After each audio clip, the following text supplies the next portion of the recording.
Hello बच्चों, स्वागत है आपका एक बार फिर आपके अपने एजुकेशनल ऐप पर। तो बच्चों, चैप्टर नंबर 10 हमारा चल रहा है एसी।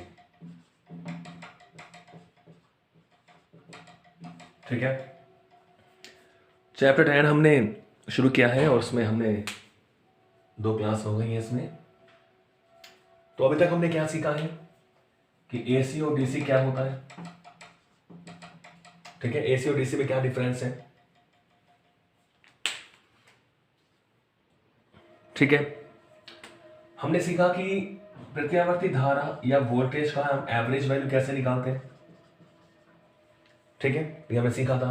हमने आरएमएस वैल्यू भी देख लिया था लास्ट वीडियो में कि आरएमएस वैल्यू क्या होती है, यानी वर्ग माध्य मूल मान रूट मीन स्क्वायर वैल्यू।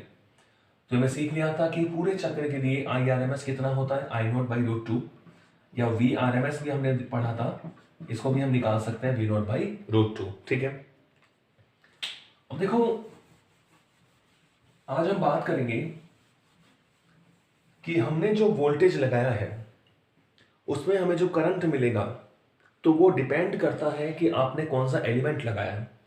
अलग अलग जो अवयव होते हैं, अवयव इन द सेंस कि अगर मान लो आपके परिपथ में प्रतिरोध लगा हुआ है या प्रेरकत्व लगा हुआ है या कैपेसिटेंस लगा हुआ है या फिर इनका कॉम्बिनेशन लगा हुआ है, 2 या 3 का कॉम्बिनेशन लगा हुआ है, तो धारा किस प्रकार से परिवर्तित होती है उसकी बात हम आज करेंगे। तो आज का टॉपिक हमारा क्या है कि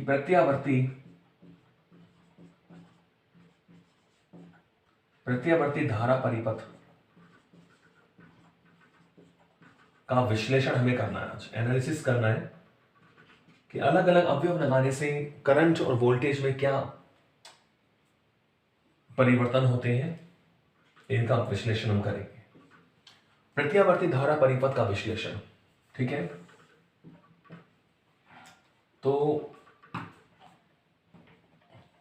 सबसे पहले मैं क्या ले रहा हूं कि जब परिपथ में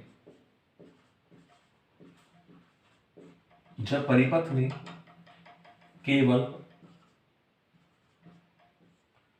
शुद्ध प्रतिरोध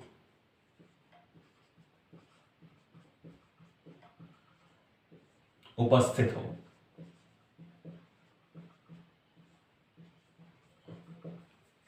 जब परिपथ में केवल शुद्ध प्रतिरोध उपस्थित हो तब जो हमारा सर्किट है, जो प्रत्यावर्ती धारा परिपथ है, उसमें किस तरह वोल्टेज और करंट चेंज होते हैं। तो जब परिपथ में केवल शुद्ध प्रतिरोध उपस्थित हो, देखिए सपोज करो मेरे पास ये कोई सर्किट है और ये मैंने लगा दिया, एक प्रतिरोध लगा दिया R,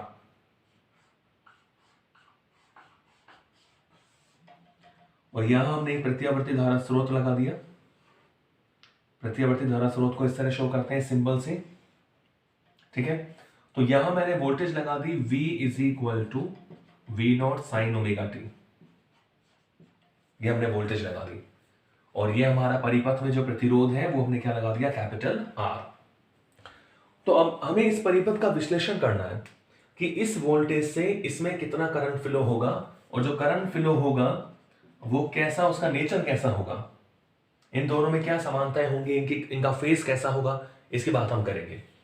तो जब परिपथ में केवल शुद्ध प्रतिरोध उपस्थित है तो हमने माना है कि एक हमारा प्रत्यावर्ती धारा परिपथ है, इसमें प्रतिरोध R हमने एक वोल्टेज सोर्स के साथ लगा दिया है, ये प्रत्यावर्ती धारा स्रोत है। तो हमने जो वोल्टेज लिया है V इज इक्वल टू कितना लिया है, V naught sine omega t. Equation number मैंने इसको क्या मान लिया, 1। ठीक है, आपको पता है जो V नॉट है वो शिखर मान होता है। शिखर मान का मतलब अधिकतम मान,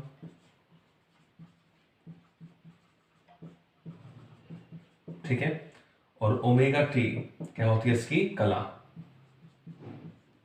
ओमेगा टी क्या होती है भाई, इसकी कला होती है। क्लियर है। तो अब हमें देखना है कि इस वोल्टेज से करंट कितना होगा। देखो चूंकि आपको पता है, चूंकि I इज इक्वल टू क्या होता है, V अपॉन R।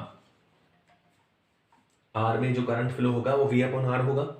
तो यहां वैल्यू रखिए, तो देखो I is equal to V naught upon R sine omega T.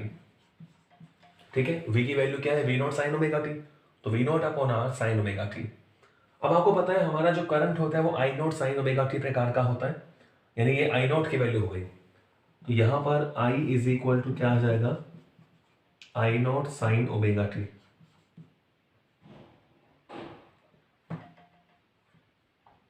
ठीक है, I naught sine omega t. Equation number 2 हम लिख सकते हैं, जहां जो हमने आई नॉट है वो किसकी जगह लिखा है, वो लिखा है वी नॉट अपॉन आर की जगह। ठीक है, तो ये जो साइन से पहले वाला मान होगा वो धारा का शिखर मान होगा। तो आप देख रहे हैं मैक्सिमम वोल्टेज है, उसमें प्रतिरोध का भाग देंगे तो मैक्सिमम करंट हमें मिलेगा। तो आई नॉट क्या हो गया, वी नॉट अपॉन आर, तो ये धारा का शिखर मान है, प्रत्यावर्ती धारा का ये शिखर मान है। I naught is equal to V naught upon are.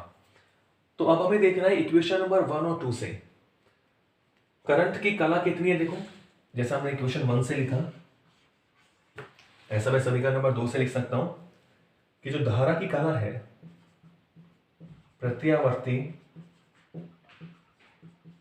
धारा की जो कला है वो कितनी है भाई, ओमेगा टी। और वोल्टेज की कला भी कितनी है, ओमेगा टी। इसका मतलब दोनों का जो कलांतर है वो क्या होगा, 0। तो इसका मतलब क्या हुआ, अतः शुद्ध प्रतिरोध वाले, अतः शुद्ध प्रतिरोध वाले प्रत्यावर्ती धारा परिपथ में, शुद्ध प्रतिरोध वाले प्रत्यावर्ती धारा परिपथ में वोल्टता एवं धारा के मध्य, वोल्टता एवं धारा के मध्य कलांतर क्या होता है, 0, कलांतर 0 होता है। ठीक है, अब कला का मतलब क्या होता है, कला आपको बताती है किसी समय पर स्थिति बताती है, एंगल को बता रही है। तो इसका मतलब दोनों का कलांतर 0 है। इसका मतलब अर्थात दोनों के मान में समान समय पर, समान समय में समान परिवर्तन होते हैं। ठीक है, दोनों के मध्य जो कलांतर है वो 0 है। इसका मतलब क्या हुआ, दोनों के मान में समान समय में समान परिवर्तन होते हैं।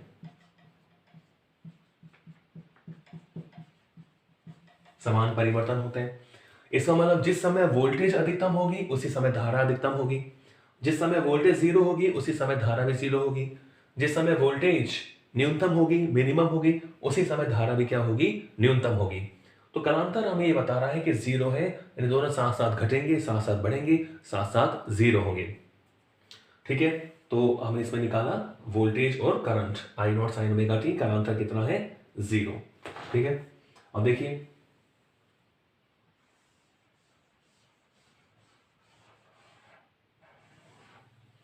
अब अपन वोल्टेज और टाइम, वोल्टेज का टाइम के साथ और धारा का टाइम के साथ ग्राफ बनाएंगे और एक फेजर आरेख भी बनाएंगे। उससे पहले अपन इस परिपथ में देख लेते हैं कि क्या जब परिपथ में केवल आर होता है तो पावर लॉस होता है कि नहीं होता। ठीक है, पावर लॉस यानी शक्ति हानि होती है कि नहीं होती। तो देखो आपको पता है शक्ति, शक्ति की बात करें, विद्युत शक्ति की मैं बात कर रहा हूं, तो शक्ति P इज इक्वल टू क्या होता है भाई, आपका होगा सब VI। P बराबर क्या होता है, VI। तो आप देख रहे हैं यहां से P इज इक्वल टू, अब देखो V की वैल्यू है V naught sine omega T और I की वैल्यू क्या है, I naught sine omega T. ठीक है, V naught sine omega t, I naught sine omega t. तो यहां से जो हमें पावर मिलता है P is equal to V naught I naught sine square omega t,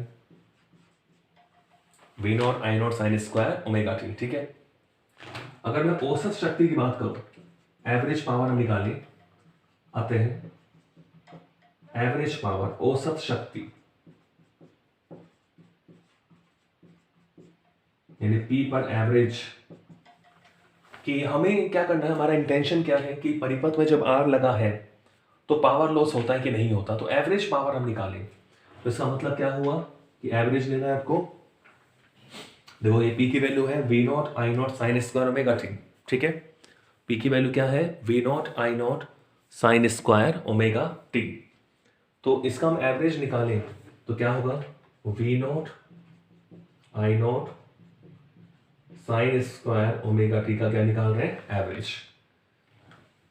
अब देखो आपको पता है वी नॉट अधिकतम मान है और आई नॉट भी अधिकतम मान है, तो कांस्टेंट है। तो मैंने वी नॉट और आई नॉट को बाहर ले लिया, यानी एवरेज केवल किसका निकलेगा, साइन स्क्वायर ओमेगा टी का एवरेज निकलेगा। तो इसका मतलब क्या हुआ कि औसत शक्ति हमें कितनी मिल जाती है, वी नॉट आई नॉट, और हमें पता है कि साइन स्क्वायर ओमेगा टी का औसत मान कितना होता है, 1/2। ये आप ध्यान भी रखें, ठीक है, बार बार इसको निकालने की जरूरत नहीं है। साइन स्क्वायर ओमेगा टी का औसत मान कितना होता है, 1/2। तो यहां से जो एवरेज पावर है,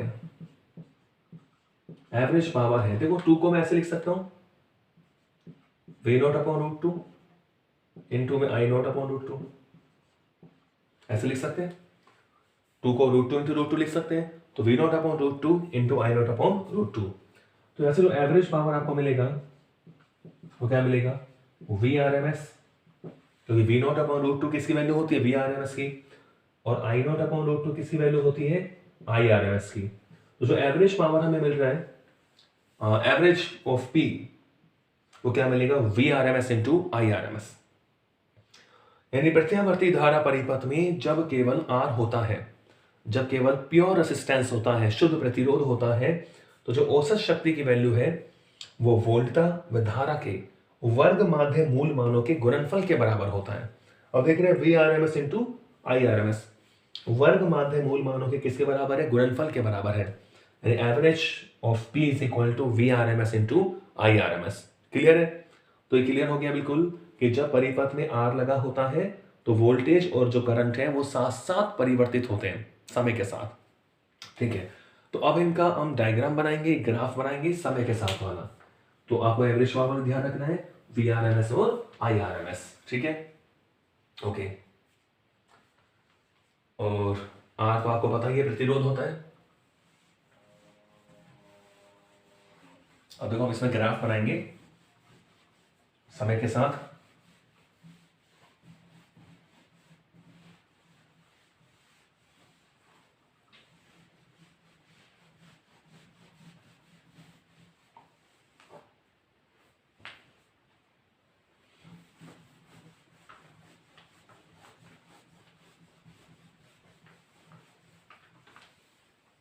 अब देखो हम ग्राफ बनाते हैं वोल्टेज का समय के साथ और धारा का भी समय के साथ ग्राफ बना है, वीटीआईटी ग्राफ। ये कौन से परिपथ की बात हम कर रहे हैं, ये बात हम कर रहे हैं शुद्ध प्रतिरोध वाले परिपथ की, ठीक है। दो बच्चों ग्राफ कैसे बनता है, जो ये मेरा हो गया वोल्टेज के लिए, ये करंट के लिए, दोनों को एक साथ ही बना देते हैं, ठीक है। तो जैसे मान लो ये वोल्टेज की बात कर ले हम कि ये वोल्टेज है हमारे पास, तो वोल्टेज का थोड़ा सा बड़ा ले लेते हैं मान, और ये परिपथ में सबसे पहले हम वोल्टेज लगाते हैं, तो ऐसा मानते हैं कि वोल्टेज की वैल्यू ज़्यादा है, तो ऐसे हम नीचे ले लें इसको, ठीक है। तो ये मान लो हो गया प्लस वी नॉट, तो ये क्या हो गया माइनस वी नॉट, अधिकतम मान। ऐसे करंट की बात कर लूँ, करंट थोड़ा सा इससे कम ले, क्योंकि परिपथ में पहले वोल्टेज लगाई जाती है प्लस आई नॉट, और ये हो जाएगा इसका minus I not, plus I not और माइनस आई नॉट। तो आप देख रहे हैं v हमारा क्या है, v की इक्वेशन हमारे पास है v is equal to V naught sine omega T, ठीक है। और i की इक्वेशन क्या है हमारे पास, I naught sine omega T, ठीक है। दोनों ज्यावक्रीय रूप से परिवर्तित होंगे। देखो इस तरह ग्राफ बनेगा, ये वोल्टेज के लिए,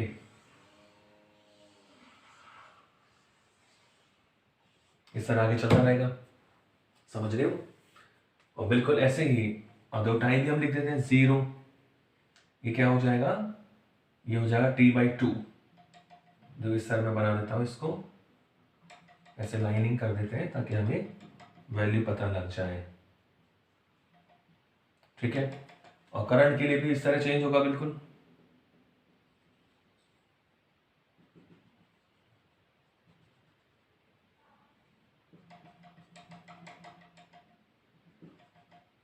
ठीक है, इस तरह चलता रहेगा आगे तक। तो आप देख रहे हैं जिस समय, जैसे मान लो ये टाइम हो गया हमारे पास t, तो ये क्या है, ये t/4 है, ये टाइम है t/2, ये टाइम है 3t/4, और ये पूरा टाइम क्या हो गया बच्चों, t। तो आप देख रहे हैं t बराबर 0 पर वोल्टेज भी 0 है, करंट भी 0 है। t is equal to t/4 पर वोल्टेज मैक्सिमम है v0 और करंट भी मैक्सिमम है i0। तो दोनों साथ साथ बढ़ रहे हैं, साथ साथ घट रहे हैं। t/2 पर वोल्टेज भी 0 है और करंट भी क्या है, 0। तो ये इनका ग्राफ है। तो ये तो बच्चों वोल्टेज के लिए हो गया, और ये जो है ये करंट के लिए इक्वेशन हो गई। ठीक है, तो ये तो समय के साथ ग्राफ हो गया। ऐसे बच्चों हम प्रतिरोध का भी ग्राफ बनाते हैं फ्रीक्वेंसी के साथ। आर का एफ के साथ ग्राफ बनाए, किसका, प्रतिरोध का फ्रीक्वेंसी यानी आवृत्ति के साथ आप ग्राफ बनाए, तो वो कैसा आपको देखने को मिलता है। तो देखो, प्रत्यावर्ती धारा परिपथ में जो आर होता है वो फ्रीक्वेंसी पर डिपेंड नहीं करता है। ठीक है, जो प्रतिरोध आर है, प्रतिरोध आर वोल्टता अथवा धारा, प्रतिरोध आर जो है वोल्टता अथवा धारा की आवृत्ति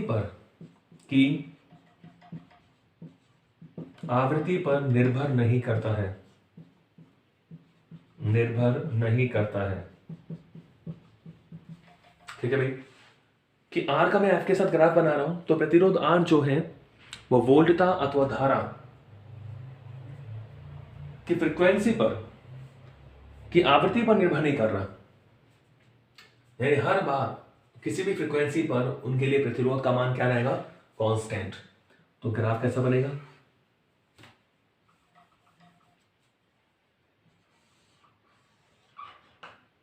तो ये मान लो प्रतिरोध है आपके पास आर, तो ये कांस्टेंट। फ्रीक्वेंसी के साथ जो ग्राफ बनता है बिल्कुल प्रतिरोध का, वो कैसा बनता है, कांस्टेंट ग्राफ बनता है। यानी जो प्रतिरोध आर है, प्रत्यावर्ती धारा परिपथ में जब प्रतिरोध आर लगा होता है तो वो आवृत्ति पर निर्भर नहीं करता। अब इसमें सबसे इंपॉर्टेंट रहता है फेजर आरेख। क्या बनाएंगे आप, फेजर आरेख, फेजर आरेख, ये इसको अपन और क्या बोलते हैं, सदिश आरेख भी बोलते हैं, सदिश आरेख।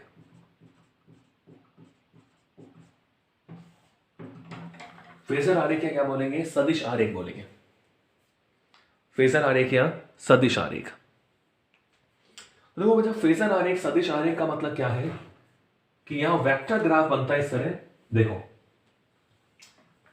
तो यहां केवल कला को शो किया जाता है। फेजर आरेख में किसको शो करते हैं, कला को शो करते हैं। तो जैसे मान लो हम इस तरह बनाए, देखें सभी में एक जैसा बनेगा। देखो इस तरह एक जैसा मतलब जो शेप है वो इस तरह। तो यहां पर एक दो गोले बनाएंगे, तो मान लो एक गोला तो मैंने ले लिया वोल्टेज का बड़ा वाला, ठीक है बच्चों, एक इसके लिए वोल्टेज। यहां केवल कला को शो कर रहे हैं, जो रोटेशन हो रहा है ओमेगा कोणीय वेग से घूम रहा है, जो वोल्टेज की वैल्यू है, इसको देखो मैं ऐसे लाइनिंग मिला देता हूं। फेजर आरेख की बात हम कर रहे हैं। फेजर आरेख किस तरह बनाते हैं, तो यहां केवल घूर्णन सदिश की बात हो रही है, केवल आपको रोटेशन शो करना है इसमें।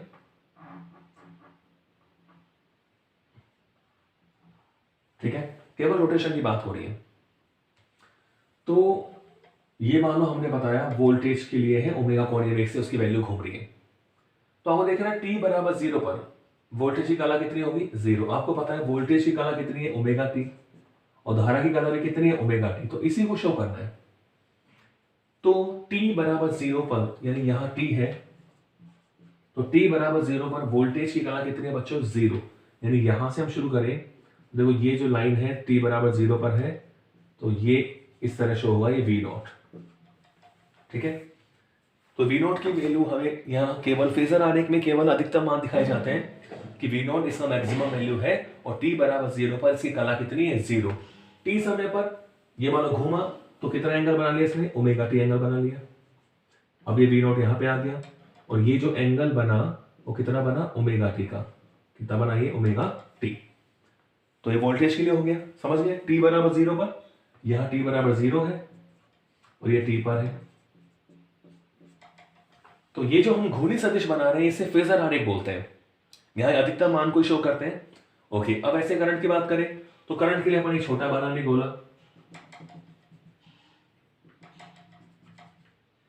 ये करंट के लिए बना लिया मैंने, ठीक है। तो ये वाला जो है वो तो वोल्टेज के लिए है कि V is equal to V naught sine omega T, और ये जो मैंने बनाया है छोटा वाला गोला ये करंट के लिए है I is equal to I naught sine omega T, ठीक है।